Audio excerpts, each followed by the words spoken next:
ஆண்டவராகிய இயேசு கிறிஸ்துவின் நாமத்தில் உங்கள் யாவருக்கும் என்னுடைய அன்பின் வாழ்த்துக்கள்.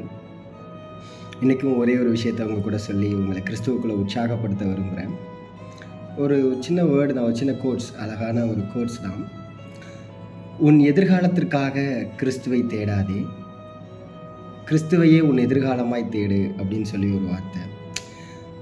ரொம்ப அழகான ஒரு வார்த்தையாக தோணுச்சு எனக்கு. என்னென்னா, நம்ம சிலர் எப்படி இருக்கிறோம் அப்படின்னா, என்னுடைய ஃப்யூச்சருக்காக, மேபி ஒரு மேரேஜ் லைஃப்க்காக, இல்லை ஒரு ஃப்யூச்சரில் வந்து ஒரு பெரிய அச்சீவ்மெண்ட் பண்ணணும். ஏசப்பா எனக்கு இந்த மாதிரி நான் படிக்கணும், இல்லை எனக்கு இந்த மாதிரி வேலை கிடைக்கணும், நான் உங்களை அக்செப்ட் பண்ணுறேன், எனக்கு உதவி செய்யுங்க அப்படின்னு சொல்லி ஒரு சில விஷயத்துக்காக நம்ம கேட்குறோம்.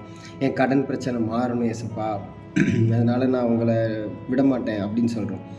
ஆனால் நான் அதில் என்ன தோணுச்சு அப்படின்னா, உன்னுடைய ஃப்யூச்சருக்காக ஏசப்பாவை தேடுறதை விட, ஏசப்பாவையே உன் ஃப்யூச்சராக தேடிட்டீங்க அப்படின்னா உங்கள் வாழ்க்கை ரொம்ப அழகாக இருக்கும் அப்படின்னு சொல்லி நான் பார்த்தேன்.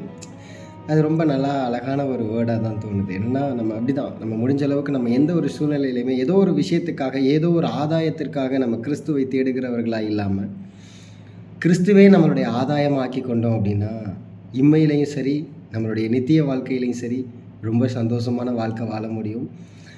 உங்களுடைய வாழ்க்கையில் இப்படிப்பட்ட டெசிஷனை எடுத்து உங்களுடைய வாழ்க்கையை கிறிஸ்துவோடு கூட வாழ பழகுங்க. God bless you.